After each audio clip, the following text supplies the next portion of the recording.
Pak, izin bertanya, Pak. Untuk ini langsung dimulai aja apa gimana, Pak? Apa? Langsung dimulai saja atau gimana, Pak? Tunggu sebentar ya. Baik, Pak.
Dua menit lagi ya, silakan dimulai.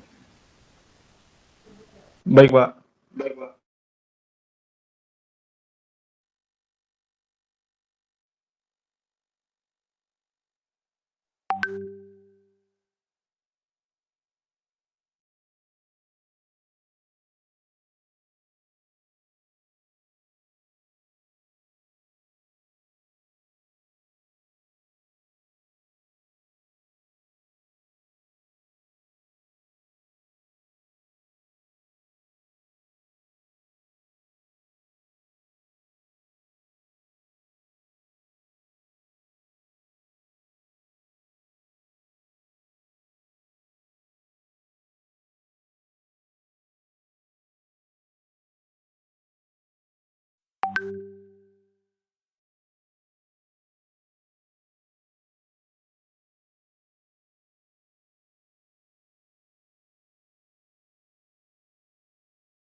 Apakah bisa dimulai, Pak?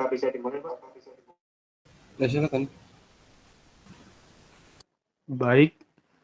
Terima kasih atas waktunya Pak Alio dan Pak Hafid. Untuk pagi hari ini kami kelompok 3 RA Komoditas Batuan izin mempresentasikan hasil kerja kami.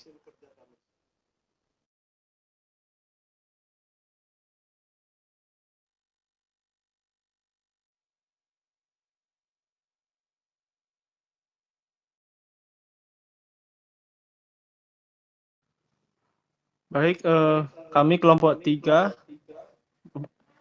mempelajari tentang studi kelayakan feasibility study komoditas andesit dan marmer PT Aneka Sumber Bumi Jaya. Yang pertama yaitu latar belakang.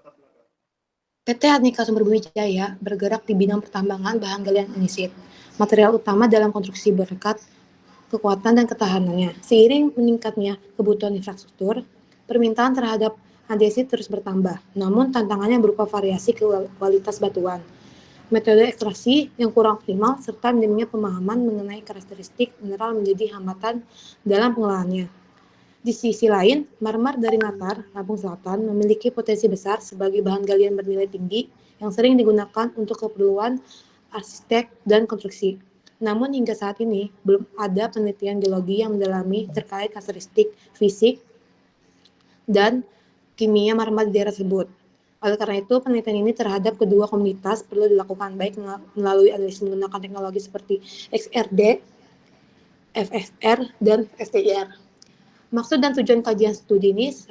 Sebagai tugas akhir ujian semester akhir pada kuliah perencanaan tambang. 2. Untuk mengetahui proses penambangan andesit dan marmer di PT Aneka Sumber Jaya dari awal penambangan sampai akhir penambangan.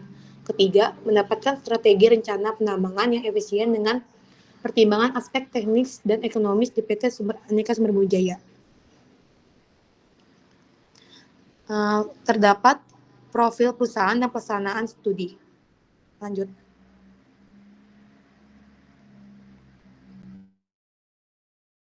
Baiklah, selanjutnya kita masuk ke bab kedua, kondisi umum. Terdapat peta IUP dari PT Aneka Sumber Bumi Jaya dengan luas IUP 10 hektar. Lalu ada peta kesampaian daerah yang mana jaraknya itu dari ITERA kurang lebih 31 km dengan waktu yang dibutuhkan selama 42 menit menggunakan jalur darat.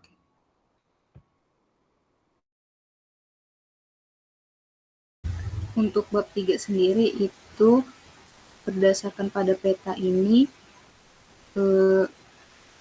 berdasarkan lembah regionalnya, daerah Natar sendiri itu berada pada lembah regional Tanjung Karang.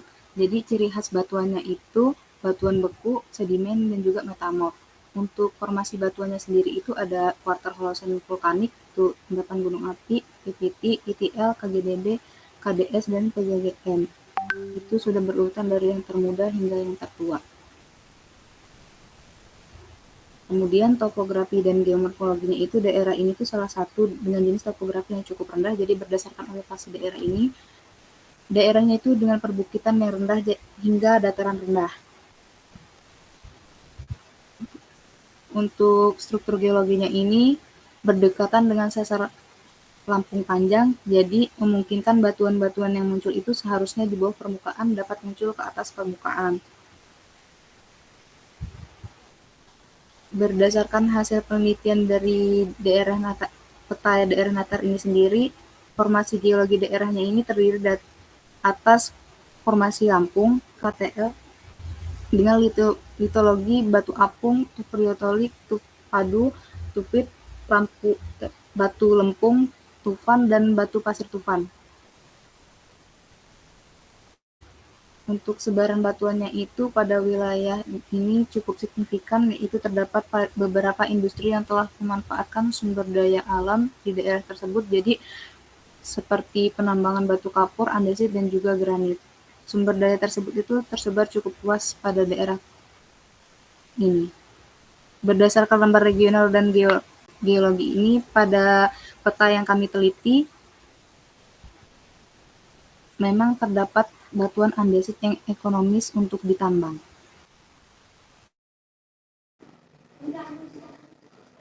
Untuk estimasi sumber daya Yang dilakukan yaitu pemodelan dilakukan menggunakan software Surpak dalam bentuk blok model yang telah dikonstrain. Ini bentuknya. Ini hasil estimasinya. Dan untuk estimasi cadangan terbukti, ini bentuk pemodelan yang telah dibuat. Ini pemodelan yang telah dibuat di atas kontur. Dan ini hasil estimasinya.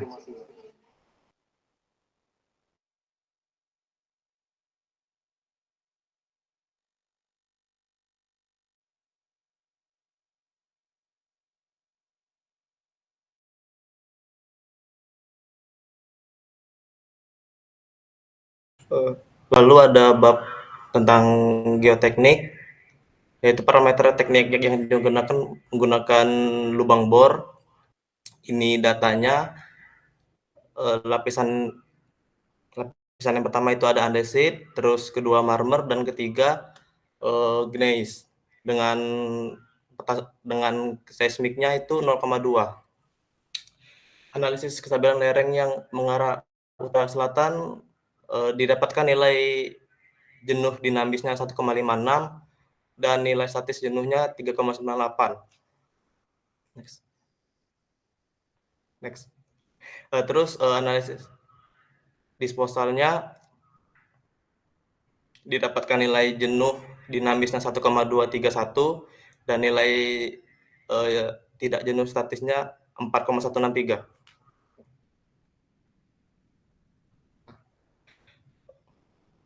Lalu ada rekomendasi geoteknik tentang kemampuan galian dan kemampuan guruan. Pada batuan andesit itu bisa menggunakan metode peledakan, dan untuk marmer menggunakan metode block caving. Lalu untuk rekomendasi geometri lereng, tinggi lereng yang disarankan yaitu 12 meter dan dengan kemiringan 70 derajat dan jalannya 10 meter, totalnya 6 bench, dan single slope-nya 70 derajat dan overall slope-nya 46 derajat. Untuk lereng arah utara selatan dan tenggara barat laut, rekomendasi sama 12 meter, kemiringan 70 derajat dengan total 6 bench, dan disposalnya 8 meter dengan lebar bench 5 meter dan jalannya 5.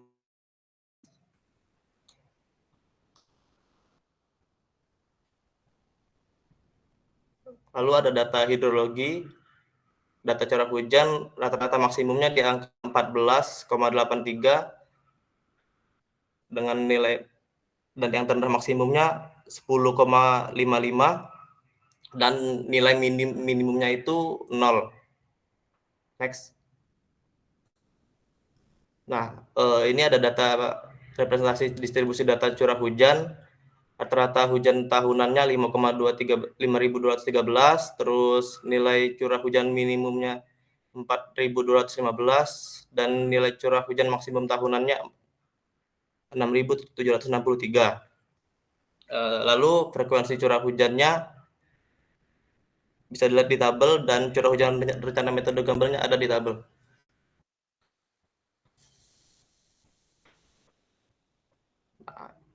Nah, ini ada desain SAM-nya. Panjang permukaan SAM-nya 8 meter, lalu panjang dasarnya itu 7 meter, tingginya 4 meter, dan lebar permukaannya 4 meter.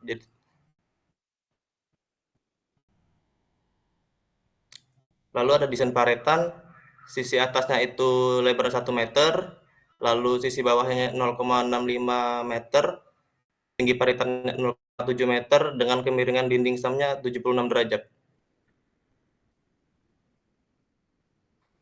Nah, ada rencana pompa dengan H statisnya itu 68 meter, terus HPL HPD-nya 7.453, HP2 host section-nya 0,08 meter, terus H dinamiknya 7.533 meter, dan total head-nya 75.533 meter.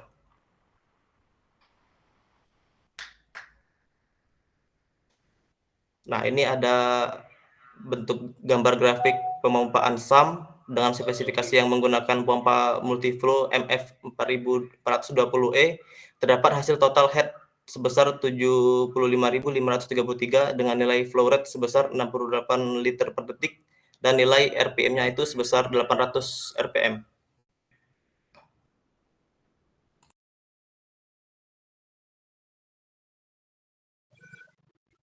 Baik, selanjutnya bab 6 perencanaan penambangan, sistem atau metode dan cara penambangan, yaitu menggunakan dalam rancangan penambangan didasarkan pada material serta posisi material. Dalam rencana penambangan ini sebelumnya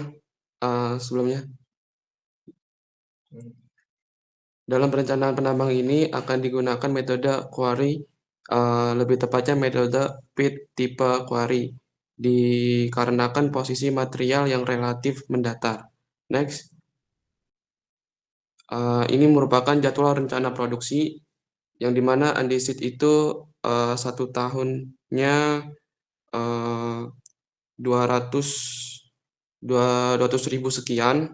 Selanjutnya marmer itu ada di 1.700.000 sekian. Untuk andesit ini kita nambang 2 tahun dan marmer ini ada 3 tahun. Next. Ini merupakan desain pit kami dan ada apa? Next.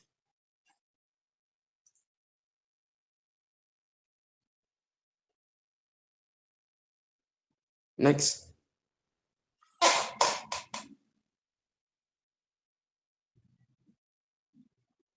Selanjutnya adalah peledakan, geometri, dan dimensi pengeboran desain peledakan.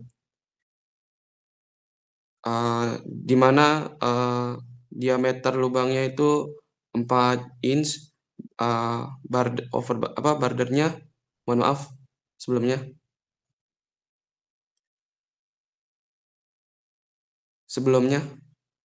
Mohon maaf ya, Wan.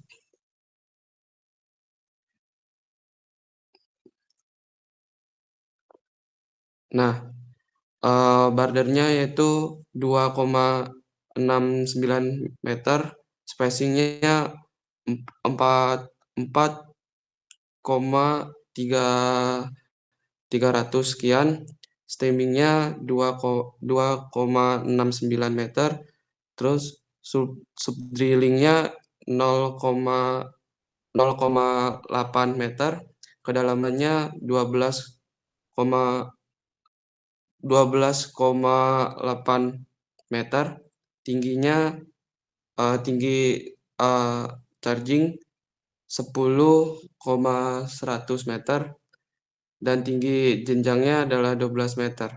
Next.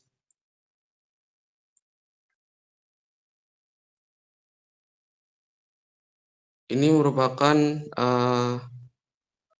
desain buat peledakan. Next.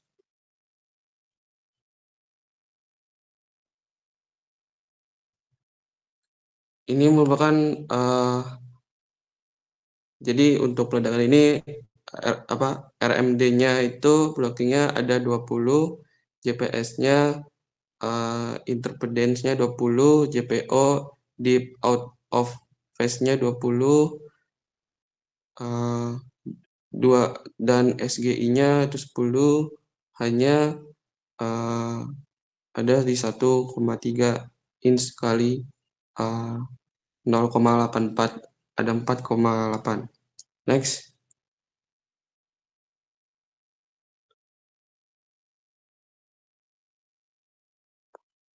Untuk fragmen ini kita ada di 0,6 meter dan persen tertahannya itu ada 16,95, persenan pasnya ada di 83,05. Next.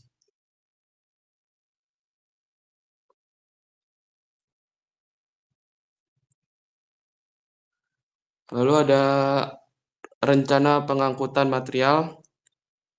yang dimana lebar jalan lurusnya itu ada di 9, sekian meter. Selanjutnya ada lebar jalan tikungan ada 14 sekian meter. Next.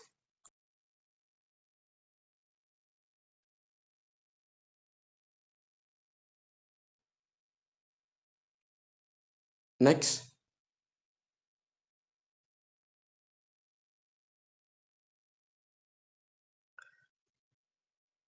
Sebelumnya. Lalu ada asumsi perhitungan jam kerja, yaitu dalam satu hari kita itu melakukan 11 jam kerja, yang dimana terdiri dari satu shift, yang dimulai dari jam 7 sampai jam 6, jam 18. Next. Ini merupakan waktu ideal alat dan waktu delay alat, yang dimana waktu ideal alat itu dalam seminggu itu ada 427 menit, dan untuk delay alat itu ada 1050 menit dalam seminggu. Next. Selanjutnya ada efisiensi kerja, yang dimana dalam penambangan ini efisiensi kerja kita ada di 0,777%. Next. Dan ini ada availability dan utilization, yang dimana PA-nya itu ada di 81 sekian persen, MA persennya itu ada di 94,4%, UA-nya itu ada di 94,40%, dan efektif utilization-nya ada di 77,3%. Selanjutnya, next. Peralatan penambangan. Di dalam peralatan penambangan ini kita menyediakan alat, yaitu alat gali muat, alat gali angkut. Land clearing ini adalah bulldozer. Terus selanjutnya ada supportingnya, ada loader, fuel truck, dan water truck, yang dimana alat gali muat ada 2, dan alat angkutnya ada 11, land clearing ada 1, loadernya ada 1, fuel trucknya ada 1, dan water trucknya ada 1. Jadi total ada 17, dan di setiap tahunnya sama. Next. Dan ini merupakan perhitungan produktivitas alat gali muat dan alat gali angkutnya, yang dimana dalam satu tahun itu untuk alat gali muat yaitu 190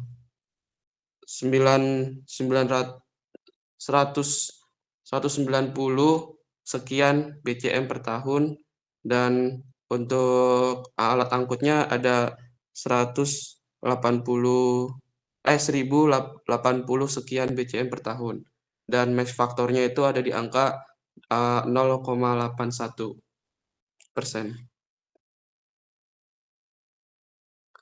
Selanjutnya adalah perencana penambangan perlakuan material yang belum terpasarkan.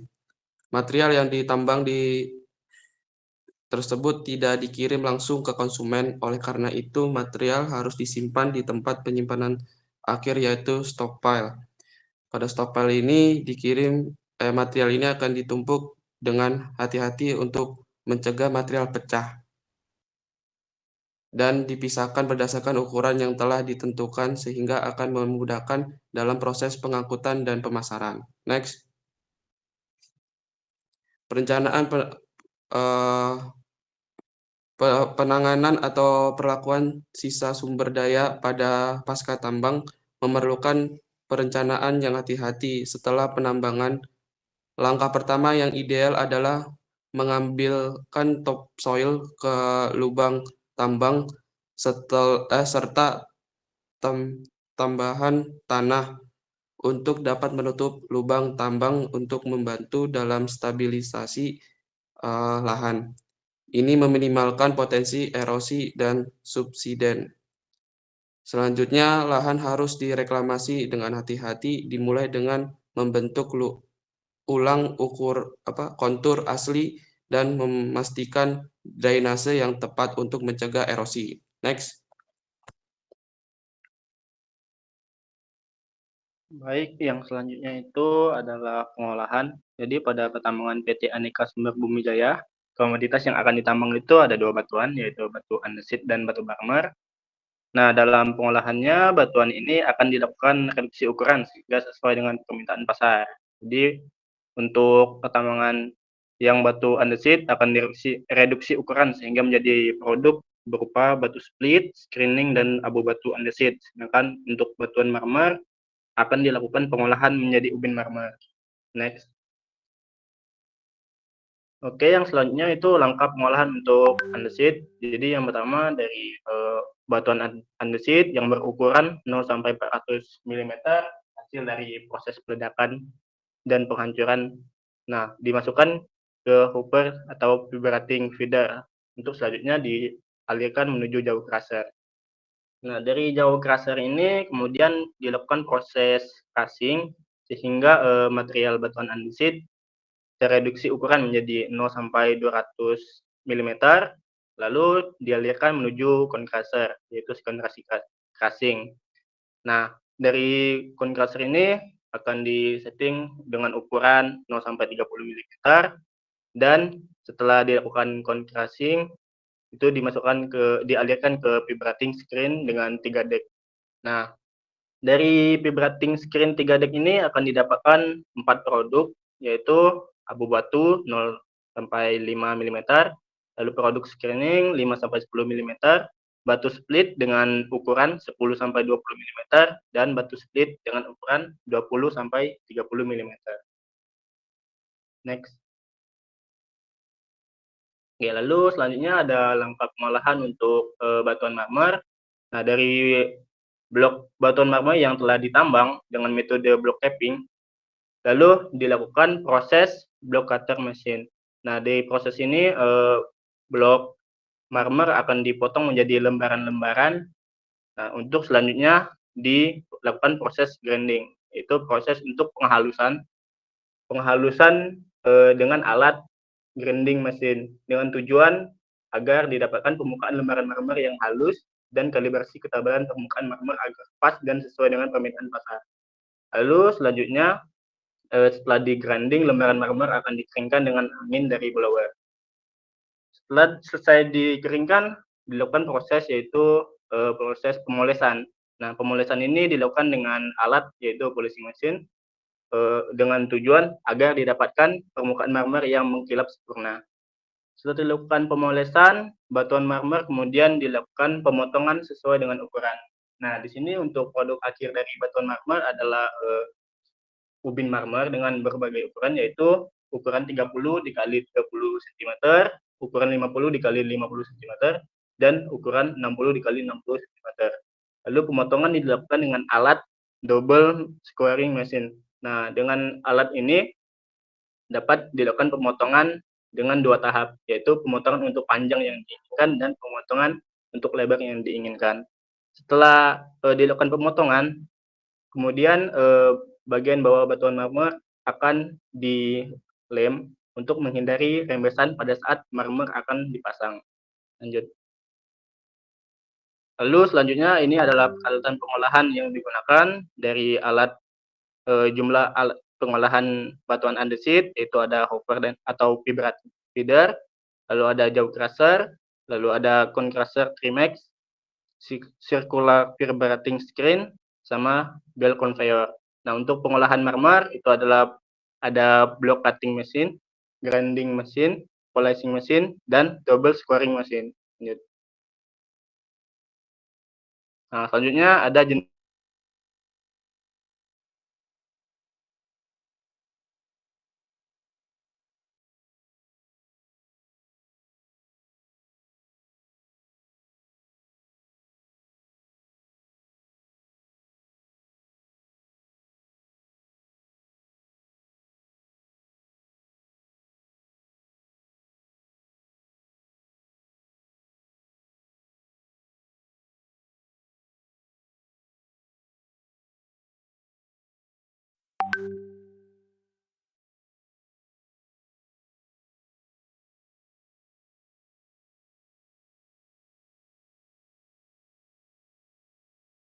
dengan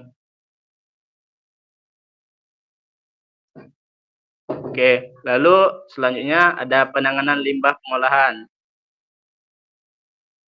Nah, penanganan limbah pengolahan ini akan untuk batuan andesit, limbahnya akan diubah menjadi bahan kandungan untuk campuran semen, lalu bahan untuk paving block dan batako. Untuk limbah hasil pengolahan marmer akan dijadikan agregat parsial campuran beton. Next. Lalu untuk rencana pengangkutan produk, jadi produk ini akan didistribusikan ke Lampung dan sekitarnya dengan jalur darat, yaitu untuk batuan andesit itu akan diatur dengan truk operasional perusahaan atau truk milik pembeli yang datang langsung ke lokasi pertambangan. Nah, untuk yang harus diperhatikan itu untuk pengangkutan produk hasil batuan marmer harus dilakukan pelapisan pada bagian dalam truk sehingga menjaga dari batuan marmer tersebut dari goresan. Nah, lanjut next.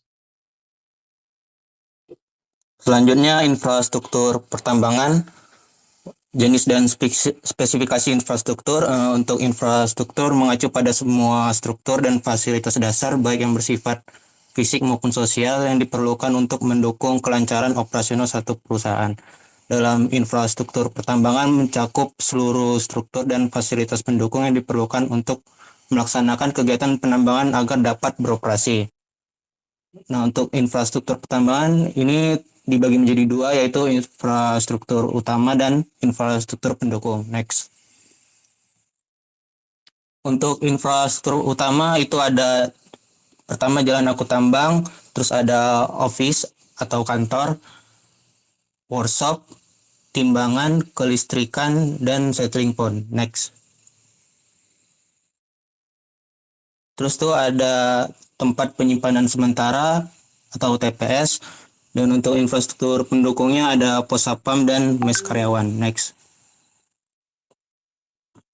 Berikut adalah peta rencana konstruksinya, di mana luas IUP 10 hektar itu untuk pitnya dengan luas 5,42 hektar, disposal 0,633 hektar, dan untuk stockpile dan crushernya dibuat dua dikarenakan ada dua komoditas, yaitu andesit dan marmer. Next.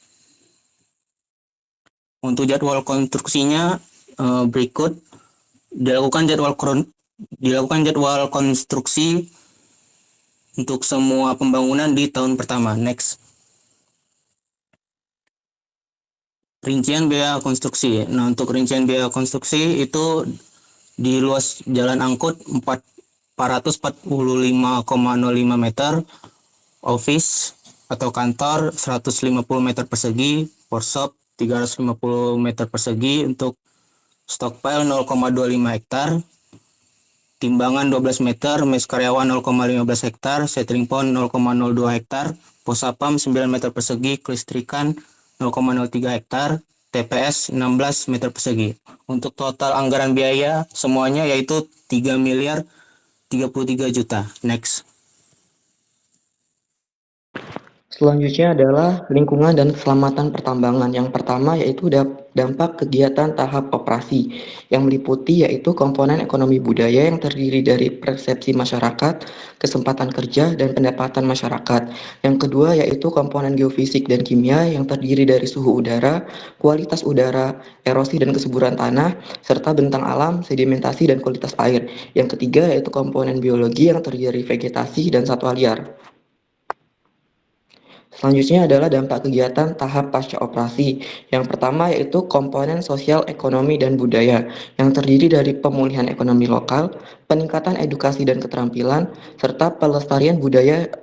Yang selanjutnya yaitu komponen geofisika dan kimia yang terdiri dari pemulihan landscape dan ekosistem, pemantauan dan pengendalian polusi, serta pengolahan limbah dan bahan berbahaya.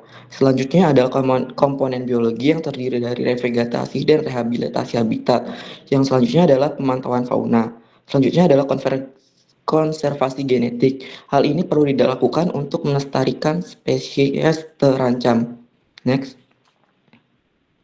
Selanjutnya adalah pengolahan lingkungan. Pengolahan lingkungan yang dilakukan oleh PT Aneka Sumber Bumi Jaya dilakukan sesuai dengan aturan pemerintah, mencakup pengolahan limbah, reklamasi, serta pasca tambang. Setiap usaha penambangan harus dilengkapi dengan AMDAL untuk mengidentifikasi resiko dan merancang strategi untuk pengurangan dampak negatif. Next. Selanjutnya adalah pengolahan limbah.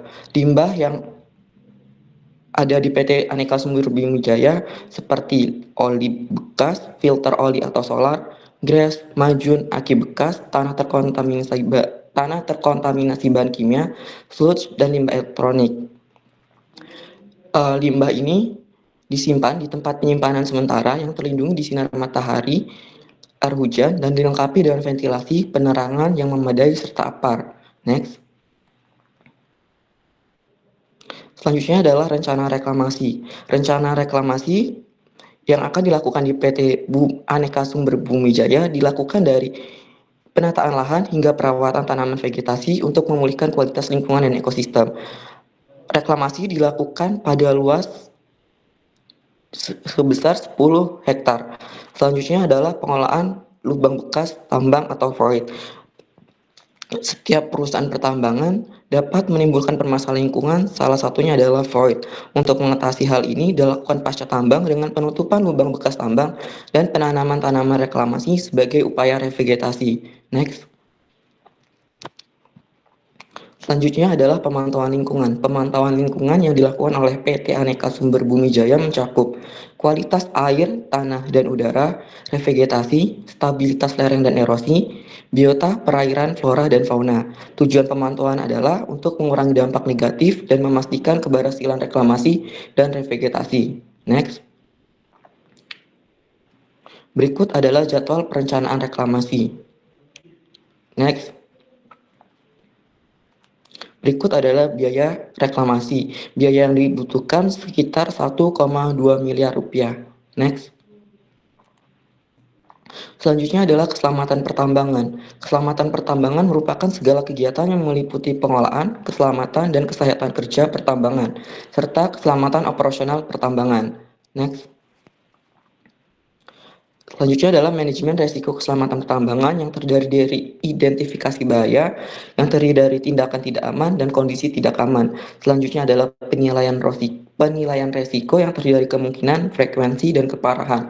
Selanjutnya adalah pengendalian resiko, yaitu dengan menekan likelihood, menekan konsekuensi, dan pengalihan resiko. Next.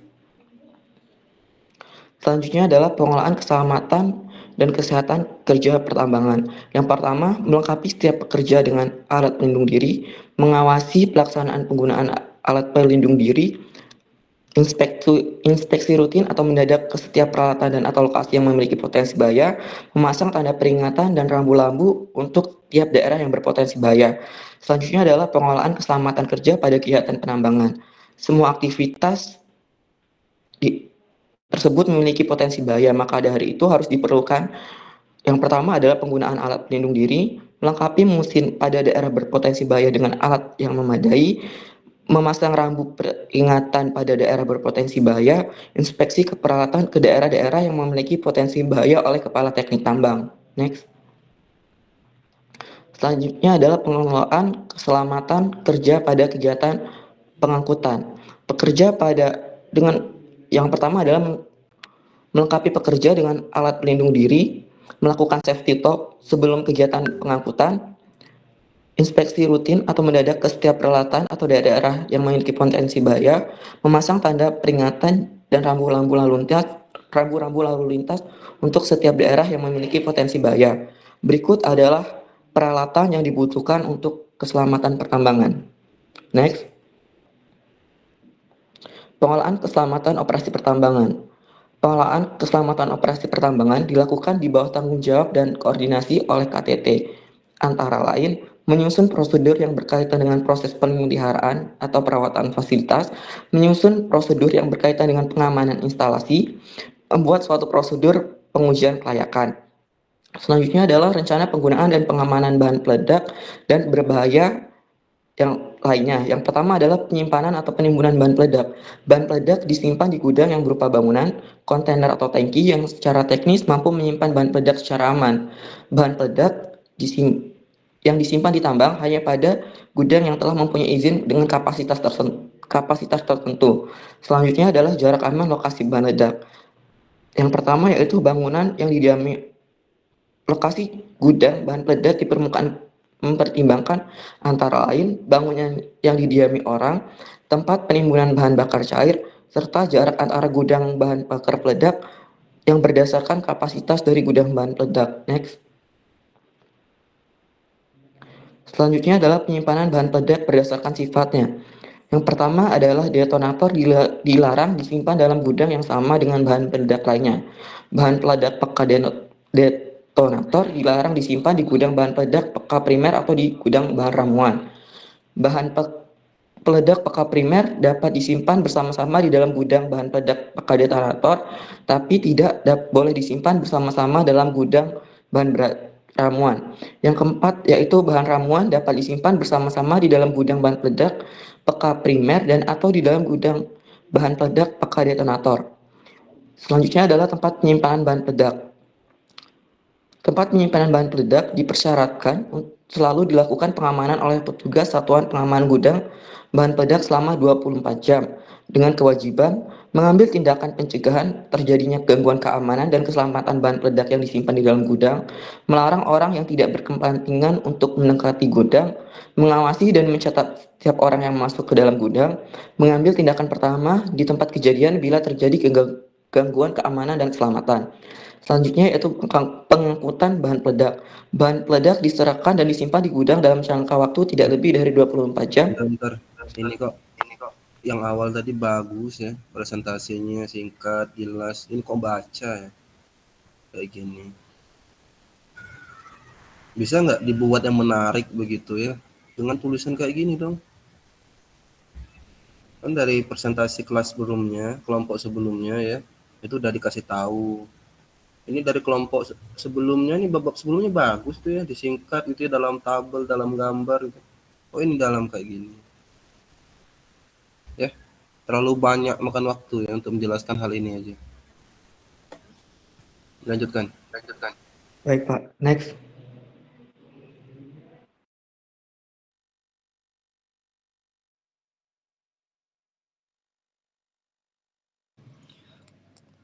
Selanjutnya pengembangan dan pemberdayaan masyarakat, yang dimana dalam pengembangan dan pemberdayaan masyarakat ini PT Aneka Sumber Bumi Jaya ini mempunyai program yang mengarungi beberapa bidang seperti bidang ekonomi, pendidikan, sosial, dan olahraga. Di bidang ekonomi, PT Aneka Sumber Bumi Jaya ini memiliki program yaitu pelatihan keterampilan, pembinaan usaha, dan pembiayaan modal. Lalu di bidang pendidikan ada program pelatihan guru, pengadaan fasilitas sekolah, pengadaan beasiswa. Dan di bidang sosial ada program yang dimana pembagian bantuan sembako kepada masyarakat sekitar. Lalu di bidang olahraga akan diterapkan program pengadaan fasilitas atau support kepada olahraga bidang sepak bola dan badminton. Lalu selanjutnya ada organisasi dan tenaga kerja. Untuk struktur organisasi sendiri merupakan kerangka formal yang dimiliki setiap perusahaan untuk mengatur pembagian kerja, wewenang, dan koordinasi tugas. Penyusunannya merupakan langkah awal yang penting untuk menjalankan fungsi perencanaan, pengorganisasian, pengarahan, dan pengawasan dalam mencapai tujuan organisasi secara efektif. Next. Ini merupakan struktur organisasi dari kepala teknik tambang, lalu ada manajer operasional, kemudian ada kepala transportasi dan alat berat, kemudian ada kepala perencanaan penambangan, kemudian ada kepala produksi dan pengolahan, lalu ada kepala HSE, kepala HRGA, kepala juruledap, dan kepala administrasi dan keuangan. Next. Adapun peran dari kepala teknik sebelumnya. Adapun peran dari kepala teknik tambang yaitu bertanggung jawab terhadap pelaksanaan penambangan sesuai peraturan perundang-undangan keselamatan kerja dan memastikan lokasi kerja dalam kondisi aman dan menjaga produktivitas. Lalu untuk peran manajer operasional sendiri yaitu memastikan operasional pertambangan berjalan sesuai dengan desain yang telah dibuat, memastikan kegiatan penambangan sesuai rencana yang telah dibuat, serta melakukan pengawasan operasional proses penambangan untuk mencapai target produksi. Lalu ada kepala perencanaan penambangan. Kepala perencanaan penambangan yaitu berperan merencanakan desain pit tambang dan menghitung kebutuhan manpower serta perhitungan kebutuhan alat berat untuk melakukan pertambangan, memastikan perhitungan cadangan batuan di lokasi yang akan ditambang serta membuat plan penambangan untuk jangka panjang. Lalu ada Kepala HSE, yaitu mengawasi kegiatan pertambangan dalam aspek K3, memberikan pelatihan atau arahan-arahan dalam aspek keselamatan kerja, serta melakukan kontrol terhadap lingkungan sekitar yang disebabkan dari kegiatan pertambangan. Lalu ada Kepala Transportasi dan Alat Berat, yaitu berperan dengan posisi untuk bertanggung jawab mengelola semua aspek terkait transportasi, material tambang, dan pengoperasian alat berat di lokasi tambang. Lalu ada Kepala Juru Ledak. Kepala Juru Ledak yaitu seorang profesional yang mengawasi semua kegiatan peledakan di lokasi, memimpin dan melaksanakan semua kegiatan peledakan, termasuk meramu bahan peledak, mengisi lubang ledak, dan melakukan inisiasi peledakan. Lalu untuk Kepala Administrasi dan Keuangan, yaitu mengelola keuangan dan bertanggung jawab terhadap seluruh pengeluaran uang perusahaan, merencanakan, mengelola, dan membuat rekap kebutuhan perusahaan dan menyiapkan purchase order atau PO yang dibutuhkan setiap departemen terkait. Lalu ada Kepala Produksi dan Pengolahan, yaitu melakukan pengawasan operasional, proses penambangan untuk mencapai target produksi dan melakukan monitoring dari hasil produksi yang telah tercapai, melakukan monitoring jumlah tonase batuan yang telah dilakukan penambangan dan membuat report atas target yang telah tercapai atau target yang belum tercapai. Next. Di sini ada jumlah tenaga kerja yang diperlukan, yaitu dengan total 42 tenaga kerja. Next. Lalu ada program pendidikan dan pelatihan untuk tenaga kerja. Yang pertama yaitu ada panduan operasional standar, yang kedua yaitu pemahaman dasar tentang tahapan dan proses unit, yang ketiga yaitu penanganan situasi darurat, yang keempat protokol keselamatan kerja, yang kelima ada pelatihan pertolongan pertama, lalu yang keenam ada kebijakan lingkungan. Next. Lalu ada tenaga kerja subkontraktor. Subkontraktor merupakan pihak ketiga yang ditetapkan oleh pihak kontraktor induk dalam menjalankan sebuah proyek. Subkontraktor memiliki tugas untuk menjalankan sebuah pekerjaan tertentu dengan keahlian khusus di luar kapasitas pihak kontraktor induk. Namun kinerjanya selalu di bawah kontrol langsung oleh kontraktor induk. Untuk jenis tenaga kerja subkontraktor, yang pertama yaitu subkontraktor tenaga kerja. Subkontraktor tenaga kerja merupakan jenis subkontraktor tenaga kerja yang memiliki tugas untuk memenuhi kebutuhan akan tenaga kerja. Lalu ada subkontraktor peralatan, yaitu subkontraktor peralatan merupakan jenis subkontraktor yang menyuplai peralatan yang jumlahnya kurang ataupun belum ada oleh pihak kontraktor induk. Lalu ada subkontraktor tenaga kerja, material, dan peralatan, yaitu subkontraktor yang memiliki jenis menyuplai buruh tenaga kerja, bahan material untuk proyek, maupun peralatan yang dibutuhkan selama proyek masih berjalan. Subkontraktor ini ditetapkan oleh pihak pengembang proyek. Selanjutnya, pemasaran. Pemasaran merupakan aspek penting bagi kesuksesan operasional dan keberlanjutan usaha pertambangan.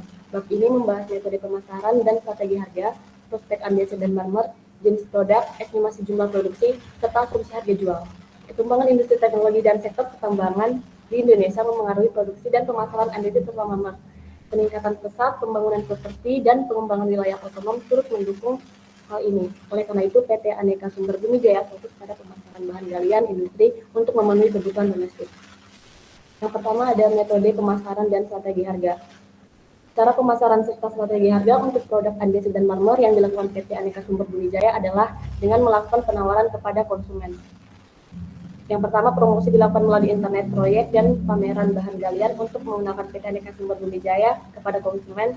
Yang kedua, harga ditentukan berdasarkan kombinasi barang dan keuntungan yang memuaskan kedua belah pihak serta ukuran produk andesit dan marmer. Yang ketiga, pembayaran dilakukan langsung di kantor PT Aneka Sumber Bumi Jaya. Yang keempat, pengiriman dapat langsung dilayani dan diantar ke tempat tujuan apabila masih ada dalam satu kabupaten dengan tidak membayar ongkos. Next. Yang kedua, prospek pemasaran. Pertumbuhan ekonomi di Indonesia mendorong pembangunan infrastruktur seperti jalan tol dan bangunan pendukung lainnya. Nah, untuk PT Aneka Sumber Bumi Jaya sendiri untuk memasarkan hingga ke luar negeri, sebesar 10%, sedangkan untuk dalam negerinya itu 60%. Serta PT Aneka Sumber Bumi Jaya membuka peluang kerjasama dengan investor asing untuk mengembangkan usaha desit dan marmer baik di pasar domestik maupun internasional. Yang next, yang ketiga itu ada jenis jumlah produk dan asumsi harga.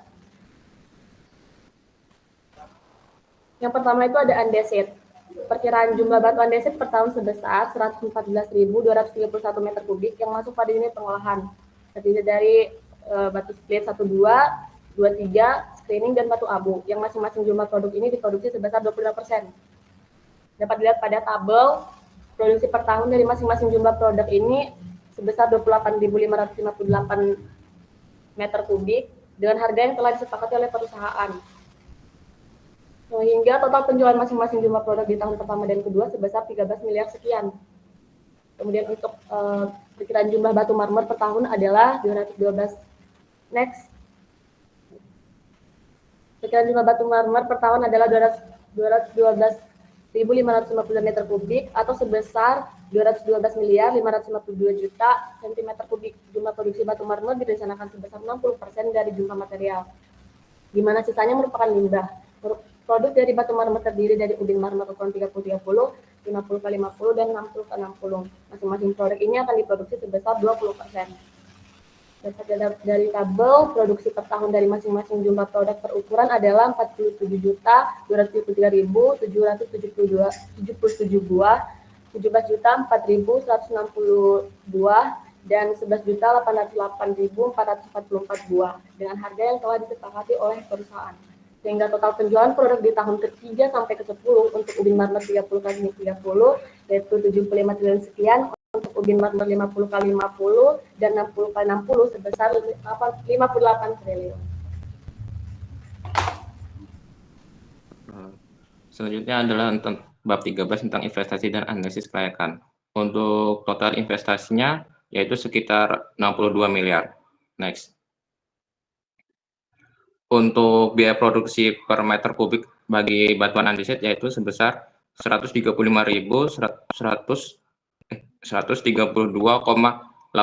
rupiah. Next. Untuk biaya produksi per meter kubik bagi marmer yaitu sebesar 64.408,78 rupiah. Next.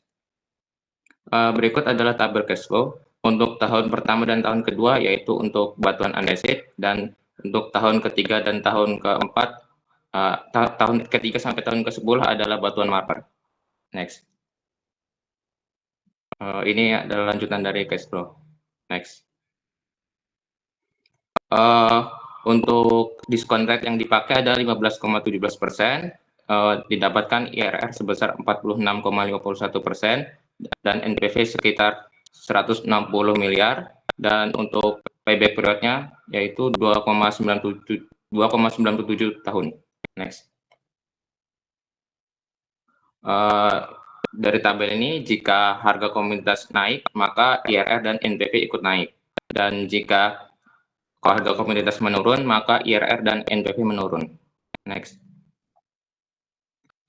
Berikut adalah grafik dari perubahan harga komoditas terhadap IRR dan NPV.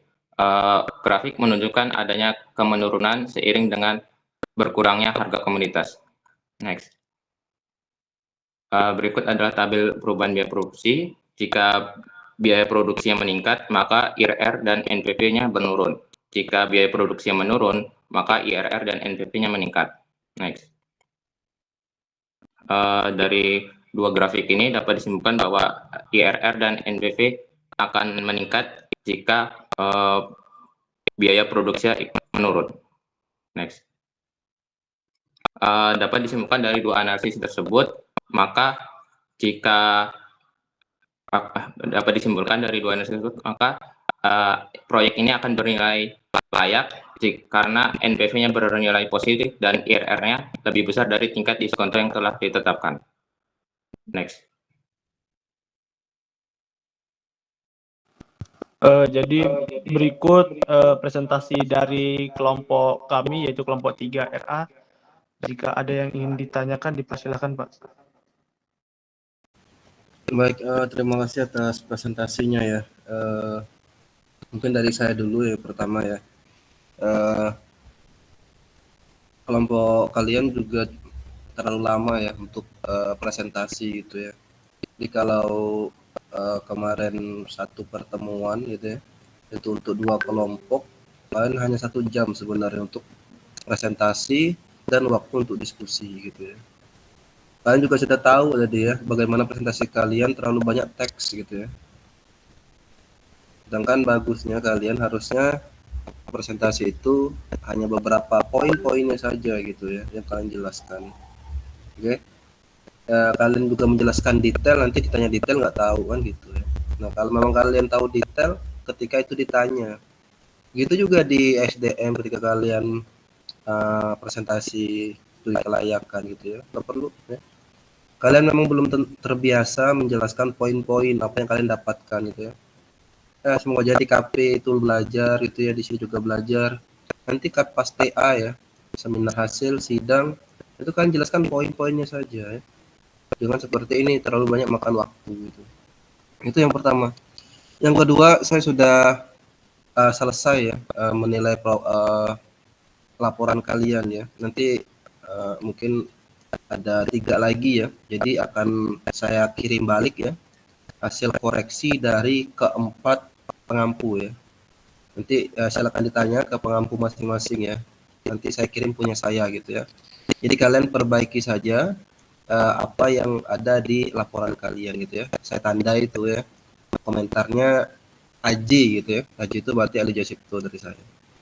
Baik, untuk diskusi selanjutnya, siapa yang mau duluan? Pak Hafid, Pak Rio, atau Pak Padu? Silakan. Saya Izin, Pak. Saya Silakan. siapa dulu?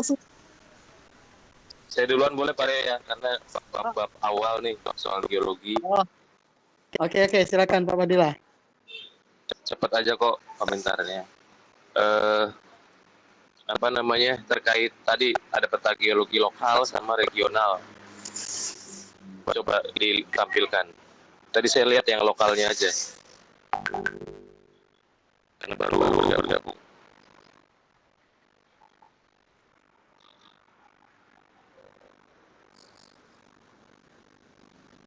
Nah, ini lokal, regional yang mana? Yang ini bedanya.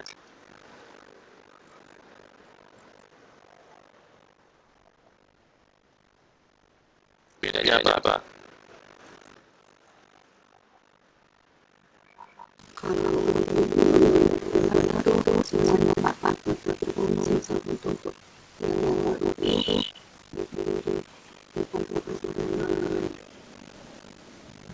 Ini Iup gimana? Yang di regional.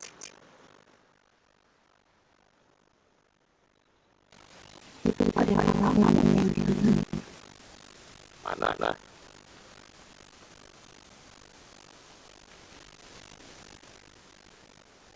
Batasnya. Batas Iup di mana?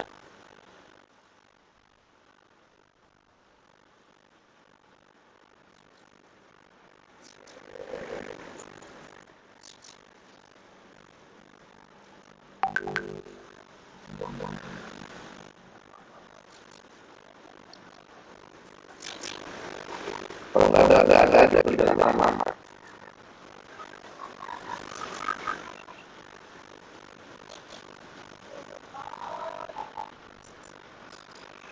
Jadi ini ya, yang dimaksud regional sama lokal itu bukan kalau yang regional di laut di lebar, kalau yang regional di tinggi. Coba yang lokal. Nah, yang lokal ini data dari mana? Formasi. Itu formasi kan? Data formasinya dari mana? Dari peta geologi regional kan? Nah, jadi ini namanya bukan peta geologi lokal, peta geologi regional. Mau kalian zoom sampai cuma kelihatan view-nya aja. Kalau yang ditampilkan data geologi regional, namanya geologi regional. Kalau pada geologi lokal itu hasil pengolahan kalian makan, benar enggak? Di situ batuannya seperti itu, apakah ada singkapannya di mana? Ada ukur orientasinya seperti apa, kalau ada naik-naiknya. Itu geologi lokal yang kalian lihat di lapangan, ya. Jadi bukan dari geologi regional kalian zoom tampilin view-nya. Jadilah itu geologi lokal yang bukan itu. Ya, jadi kalau memang nggak ada datanya, ya udah nggak ada geologi lokalnya gitu. Kalian memang nggak mematangkan tentang geologi. Benar nggak di situ ada singkapan andesitnya di mana? Itu kondisi batuan singkapannya gimana? Singkapannya ini fresh atau laku? Itu kan ada deskripsinya. Nah, geologi lokal itu seperti itu. Ya, titik-titik pengambilan data, titik-titik map-mapnya, ya, jadi tampilan peta, bukan hanya formasinya. Kalau formasinya kan udah ada di geologi regional. Nah, ini harusnya peta geologi regional. Itu satu ya, jadi kalau dibaik-baiki. Kemudian sama kayak kemarin dari sumber daya ke cadangan.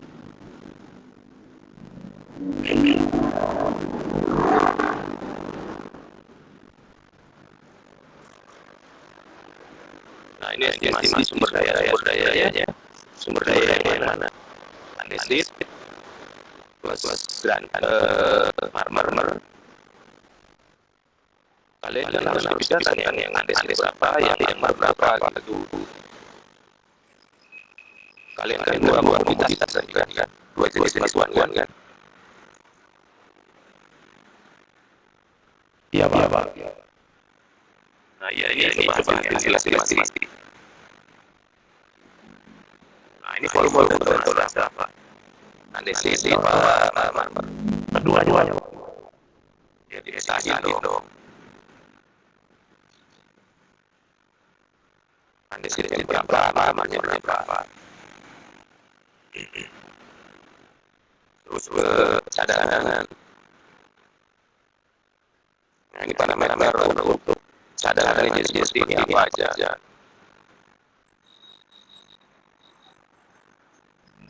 Disampaikan juga harusnya gitu.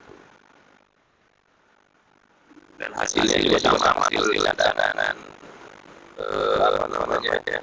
Andesitnya berapa? Kemudian marmernya berapa?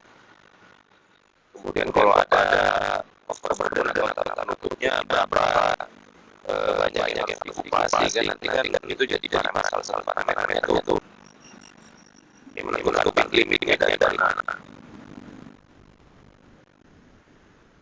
Tiba-tiba bentuknya gini kan, nggak disampaikan dulu parameternya apa, batasannya, sehingga yang dari sumber daya itu jadi cadangan ini ada misalnya batas pitnya, kemudian batas pitnya dasarnya apa, kemiringan lerengnya harus sekian, SR-nya harus sekian, atau ada parameter lain, biaya pengupasannya.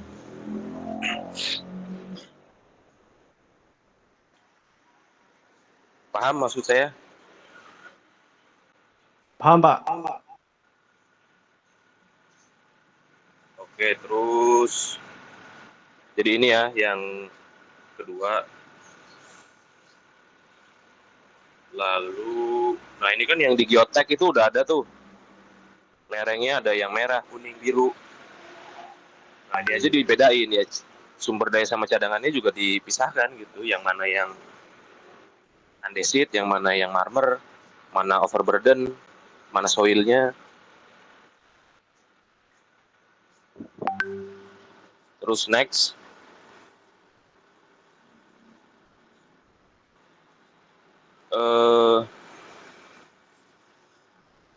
Tentang hidrogeologinya coba.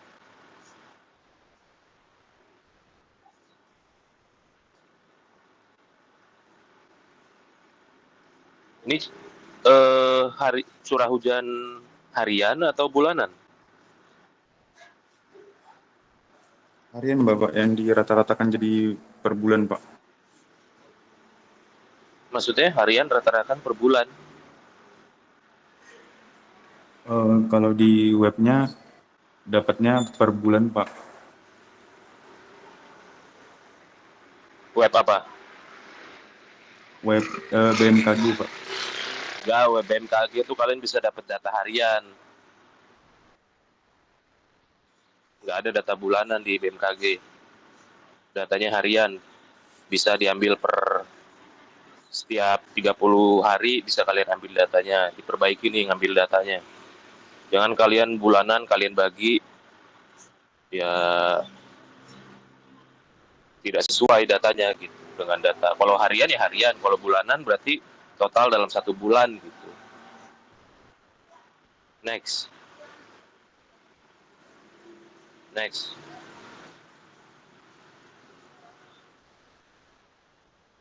Terus ini catchment areanya mana?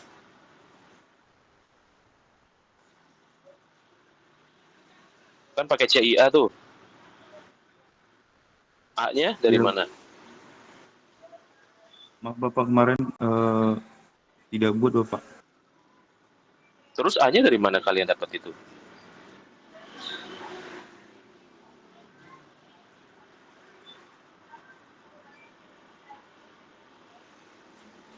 Yang coba rumus CIA tadi. Nah, dapat A-nya itu dari mana?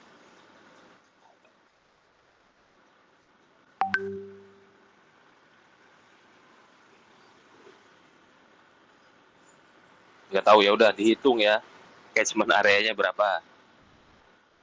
Baik Bapak. Terus pemasaran. Yang pemasaran sama juga dibagi 2, pemasaran andesit sama pemasaran untuk marmer. Emang marmer bisa dipakai buat jalan tol. Tadi kan buat jalan tol dan lain-lain gitu ya, apa? Dibagi 2. Pasarnya andesit itu apa, pasarnya marmer itu kemana. Kalau bisa ada data misalnya ya spesifik aja langsung. Kalau andesit kan kalau nggak jalan tol buat bangunan gitu ya. Ya prospeknya di Lampung sendiri gimana? Ini tambangnya di mana?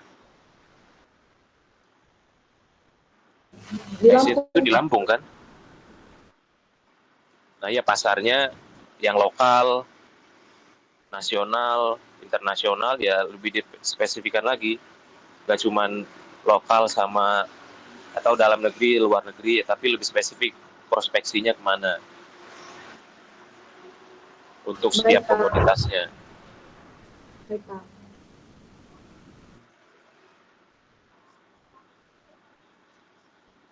Terus yang 13, bab 13.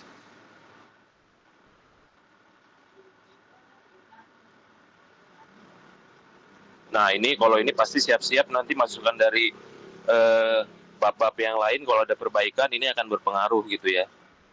Jadi bab 13 ini ya harus selalu diupdate gitu. Kalau nanti ada perbaikan dari rencana penambangan pasti akan berubah ini. Perbaikan dari pengolahan ini akan berubah. Perbaikan dari reklamasi dan lain-lain terkait lingkungan ini akan berubah. Terus yang grafik sensitivitas itu jangan dipisah, digabung aja biar kelihatan yang mana parameter yang paling sensitif yang mempengaruhi NPV-nya gitu. Kalau tadi kan masih dipisah tuh. Ini yang harga komoditas, yang satu biaya produksi. Nah ini dijadiin satu grafik aja yang grafik. Nah ininya tuh. Nah ini kan yang satu harga komoditas, terus kemudian yang berikutnya biaya produksi. Nah, ini dijadiin dalam satu grafik gitu.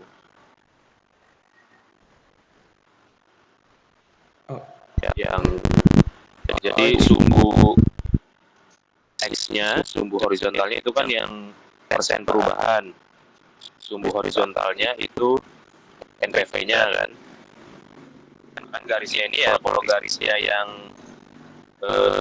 ungu itu kan berarti biaya produksi terhadap NPV. Nanti tambah lagi, masukin lagi di sini, berarti kan kalau yang harga komoditas terhadap NPV ya taruh di sini juga. Gitu, dia jadi hilang kan. Nanti kelihatan yang mana yang suram, yang mana yang landai. Kalau yang semakin suram berarti kan semakin sensitif tuh. Artinya itu parameter yang sangat berpengaruh terhadap NPV-nya.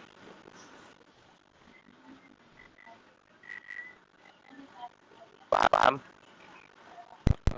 Izin bertanya Pak yang tentang grafik ini. Berarti grafik cuma satu ya Pak ya? Maksudnya dari keempat grafik itu dijadiin satu atau misalnya tentang komunitas IRR sama NPV-nya digabung sama itu Pak? IRR-nya coba dilihat terhadap NPV juga. Kalau mau kayak gitu, jadi semuanya persen perubahan, yang horizontalnya, yang vertikalnya itu NPV-nya.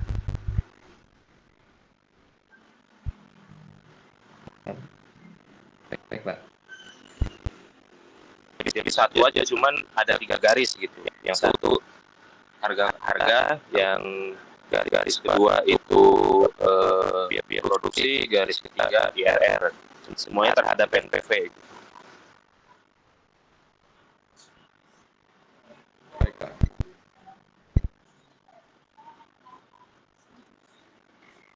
Oke, itu mungkin masukan dari saya. Nanti kalau laporan ini belum saya cek, nanti kalau ada perbaikan di laporan saya usulkan komentar dari saya terhadap laporannya. Untuk itu Pak Leo, terima kasih. Silakan dilanjut. Terima kasih Pak Fadil. Silakan Pak Aryo. Kalau Pak Aryo nggak ada, silakan Pak Afif. Nggak ada ya Pak Aryo, nggak ada. Oke, kalau saya terima kasih Pak Aryo. Saya udah nggak banyak. Kalau Pak Fadil tadi sedikit, saya nggak banyak. Pertama memang sesuai dengan yang disampaikan Pak Fadil. Saya bingung kayaknya ya, marmernya di sebelah mana, karena di bagian eksplorasi nggak disebut, ternyata kelihatannya itu di aspeknya. Saya juga penasaran, kalian menentukan komoditasnya ada marmer dan andesit itu dari data yang diberikan dari mata kuliahnya atau menentukan sendiri sebenarnya? Pak Yohan mungkin jawab nggak? Dari data yang diberikan udah andesit dan marmer. tadinya OB Pak, diganti jadi andesit. Oh sebenarnya marmer, ada OB-nya. Iya Pak. Kalian ubah OB-nya andesit.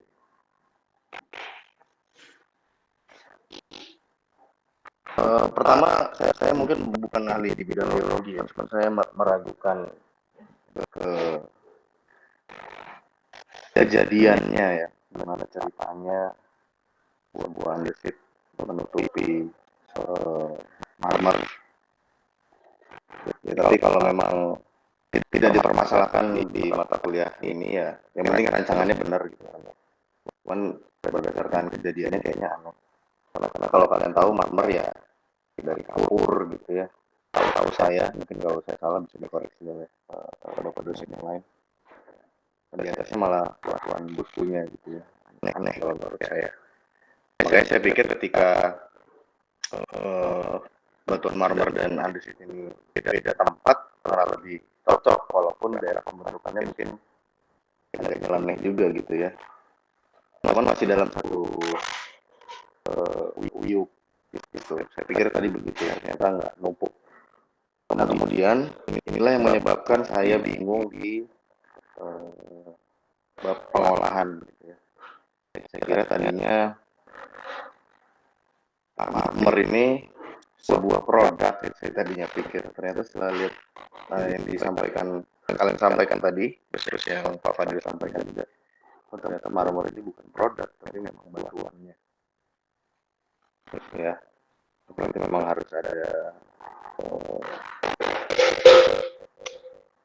penjelasannya terkait dengan produksi dan pengolahan. Kemudian terkait dengan pengolahan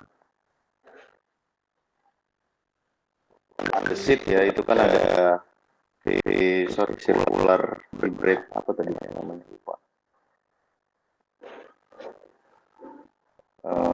Saya yakin kalian udah lihat wujudnya begitu ya.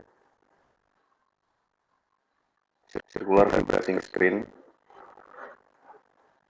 yang sering digunakan untuk circular vibrating screen ini memang untuk alat lab sih sebenarnya, kalau tahu saya ada dia namanya circular vibrating screen tapi memang bentuknya nggak circular. Mudah-mudahan yang kalian pikirkan itu, yang kalian rencanakan itu bukan yang skala lab bentuknya. Nah kemudian ada yang triple jack itu mana ya? Vibrating screen itu triple jack kalau saya tidak salah. Nah itu kan untuk menghasilkan produk 1, 2, 3, 4. Nah itu juga disebut aja, misalkan screen pertama ukuran berapa, screen kedua ukuran berapa, screen ketiga ukuran berapa, gitu ya. Menurut saya itu perlu disebutkan.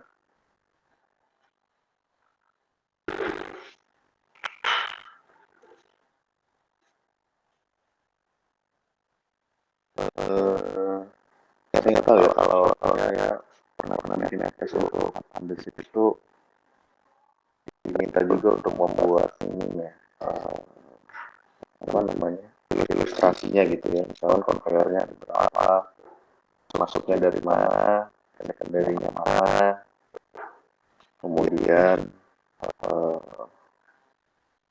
keluaran produknya larinya ke bel-bel mana gitu ya. Atau mungkin peraturannya udah berubah, atau saya yang terlalu detail sehingga buat begituan. Sebenarnya saya buat. Karena harapan saya kalian juga mengerti, jadi tidak hanya menyebutkan oh ini ada ini, ada ini, ada ini. Memang diagram alirnya ada, tapi ilustrasi naruh konveyornya di mana kan nggak ada gitu ya. Kalian menuliskan konveyornya ada 7, ya posisinya di mana konveyornya. Concrushernya di mana posisinya, seperti apa. Nah terkait dengan kapasitas, ini harusnya matching dengan penambangannya ya, kapasitas dari alatnya. Kemudian keluarannya, kalau saya ngeliat dari angka ini ya, kemungkinan yang angkanya bisa masuk ya 250 sampai 300 ya itu masuk. Nah artinya kan produksi untuk produknya itu 250 ini kan secara keseluruhan ya, secara keseluruhan.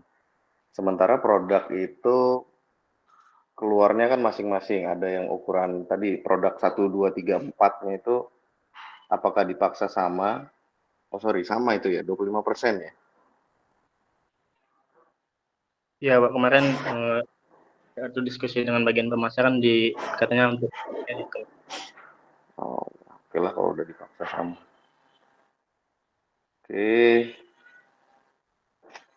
Berikutnya adalah limbah ya. Limbahnya ini dalam wujud apa? Kalau untuk yang kemarin tuh dalam bentuk ini Pak, ya serbuk hasil pemotongan sama si kerasnya. Itu limbahnya? Iya Pak.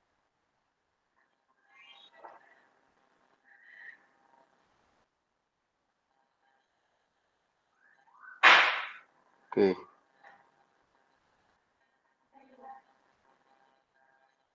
Ya, untuk bab 7 saya rasa cukup komentar dari saya. Nanti kalau ada yang menurut saya tadi perlu diperbaiki, coba diperbaiki ya. Kemudian bab 8, saya kalau tidak salah dengar tadi menggunakan bahan peledak ya, tapi di infrastrukturnya nggak ada gudang handaknya. memang perlu kajian sendiri, tapi saya nggak tahu taruh di mana. Ya, saya nggak lihat juga. Mungkin belum dimasukkan atau lupa, saya nggak tahu.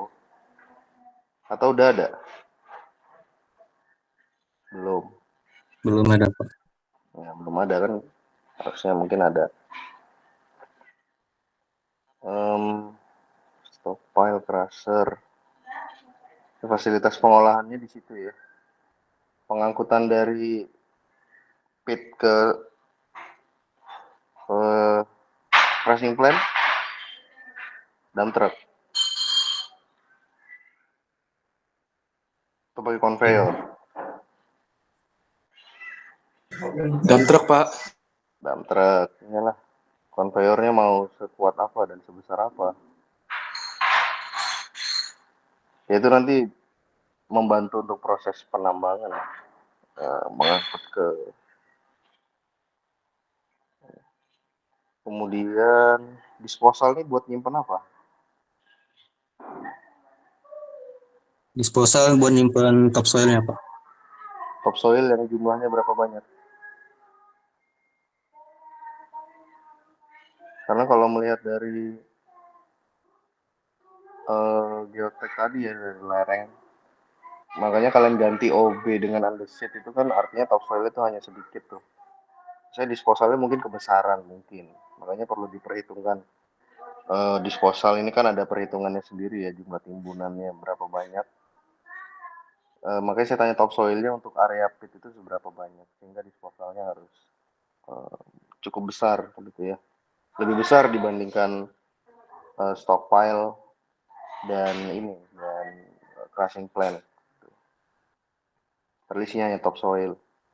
Mungkin topsoilnya mungkin 3 meter, saya nggak tahu juga. Kalian membuatnya seperti apa saya nggak tahu. Cuma kan harus ada dasarnya begitu ya. Kemudian settling pond. Kenapa lokasi settling pondnya di situ?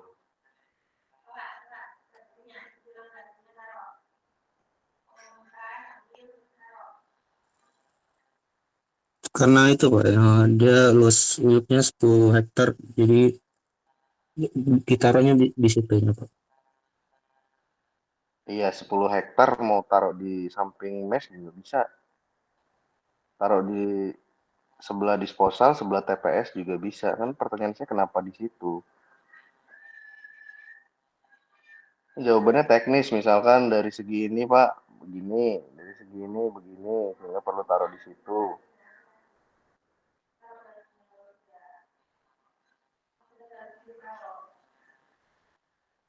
Ya, tolong diperjelas. Ya, saya mungkin kalau mau dibilang menyalahkan ya nggak juga, cuman selama dasarnya jelas, teknis gitu ya, bukan karena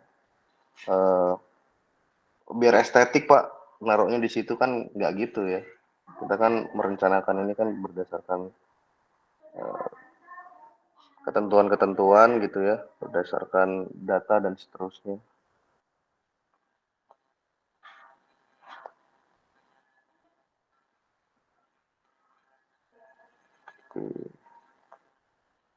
Sorry, pos satpamnya mana ya? Pos satpam.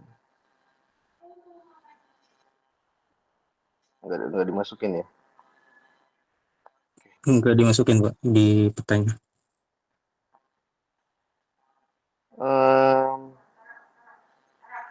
Oke lah, kalau dari saya mungkin cukup itu aja. Nanti laporannya saya kirimkan beserta nanti saya diskusi dengan Pak Ali deh. Ya, gitu aja Pak Ali. Terima kasih. Baik, terima kasih Pak Afid ya. Jadi berakhirnya komentar dari Pak Afid berarti berakhir ya untuk diskusi untuk kelompok 2 kelas RA ya. Untuk Pak Rio, karena Pak Rio di bandara ya dan menuju ke Lampung, Pak Rio nitip ada hal yang disampaikan. Jadi saya baca saja ya WA-nya. Jadi kalau kata Pak Rio ini ya, kalau kalian bekerja kelompok, bekerjalah sebagai tim. Jadi saat presentasi tidak perlu ada perbedaan penyampaian ya antara bahasan satu dengan bahasan yang lainnya. Jadi kelihatan ada perbedaan tadi menurut Pak Rio dalam penyampaian atau presentasi kalian. Nah itu ya. Karena itu pesannya Pak Rio saya sampaikan. Baik, terakhir dari saya sudah menyampaikan, mengemailkan ya ke Yawan ya, karena dia yang mengirimkan laporannya ke saya via email. Revisi saya itu sudah saya kirimkan ke Yawan ya. Yang revisi kelompok 1 kemarin itu saya kirimkan ke Selvia. Jadi nanti dikirimkan balik ya sesuai dengan format yang ada di email gitu ya, atau cukup kalian kirimkan PDF-nya dan buat nama ya, misal ini RA strip 2 strip AJ strip revisi gitu ya.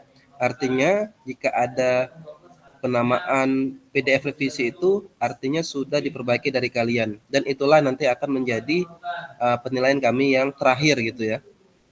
Baik, ada yang ditanyakan kelompok 2 atau kelompok 1? Kalau tidak ada silakan ya revisi sesuai dengan apa yang ada di komentar dosen pengampu masing-masing gitu ya. Kalau sudah silakan kumpul kembali paling lambat ya minggu depan ya. Karena kalian Kamis gitu ya. Berarti Kamis minggu depan itu terakhir dikumpul. Oke. Untuk RA1 kemarin berarti paling lambat Senin gitu ya. Cuman ada waktu 1 minggu untuk kalian melakukan revisi. Baik, ada yang ditanyakan? Pak, izin bertanya, Pak. Ya. Untuk penamaannya itu berarti sesuai dosen pengampu ya, Pak? Misalnya Pak Alio RA kelompok 3 underscore AJ underscore revisi gitu ya, Pak? Ya, harus ada pengampunya agar tahu nanti kalian tuh perbaikinya. Setiap pengampu itu ada historinya ya, ada catatannya gitu ya. Baik, Pak. Ya, atau kalian mau satu aja juga cukup, karena gini gitu ya. Kalau misalnya kalian mau revisi nunggu yang lainnya silakan juga. Berarti laporannya dijadikan satu gitu ya. Saya harap laporan ini kalian bagi-bagi. Untuk misalnya bagian saya geotek, perencanaan tambang, ada juga rencana produksi, maaf ya, rencana produksi, ada juga PPM gitu ya. Saya masukkan sedikit gitu ya. Tapi bagian ekonomi, ya, pemasaran, kemudian pemurnian pengolahan itu, dan estimasi sumber daya saya nggak masuk sama sekali. Artinya kalian laporan revisi itu bisa per kelompok atau per bidang ilmu, tidak mesti digabungkan menjadi satu. Oke? Baik, Pak. Nah, nanti setelah di akhir kalian harus misalnya sudah semua, baru kalian kumpulkan final tuh. Kalian upload ulang. Jadi RA kelompok, tapi nanti saya sampaikan lagi sih. Jadi nanti misalnya RA underscore 2 underscore final gitu ya. Jadi laporan final semuanya udah diperbaiki. Gitu Yon. Baik, Pak. Oke. Ada lagi yang tanyakan? Baik, kalau tidak ada saya cukupkan untuk diskusi hari ini. Silakan direvisi ya dan dikumpulkan tempat waktu. Saya akhiri. Assalamualaikum warahmatullahi wabarakatuh. Waalaikumsalam. Terima kasih banyak.